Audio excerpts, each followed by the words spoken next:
evening and welcome to the Daily Stock Market Update. The DACX extended its winning streak for the second consecutive day, adding 50.68 points or 0.82% and settled at 6,226 points. Market turnover was BDT 10.35 billion, which is an increase of 60.55%.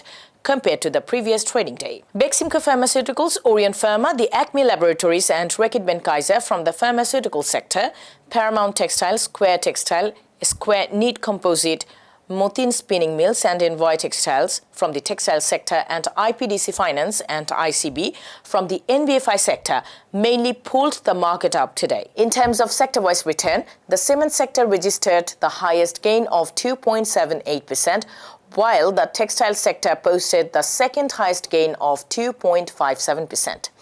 On the other hand, the food and allied sector registered the highest loss of 0.24%. 5 textile companies and 4 industrial companies were among the top 20 gainers today. Orion Infusion, Sonargaon Textiles and Prime Textile Spinning Mills registered the highest gain, while SCML FBSL Growth Fund, Mutual Trust Bank and Jomuna Bank were the top losers.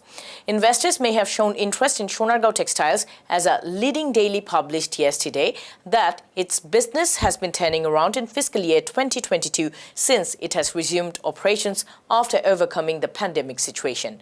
SCML FBSL Growth Fund was the top loser, even though it recently declared an encouraging cash dividend of 15%. There is no publicly disclosed material reason for the price increase for the remaining stocks. The trading volume of ICB AMCL Sonali Bank Limited First Mutual Fund, K&Q Bangladesh and EBL NRB Mutual Fund increased significantly today compared to the average trading volume for the last 3 months. Investors may have shown interest in ICB AMCL, Sonali Bank Limited First Mutual Fund and EBL NRB Mutual Fund as they recently declared their cash dividend for the year. There is no publicly disclosed price-sensitive information for the volume increase of K&Q Bangladesh. Today's top 2 news.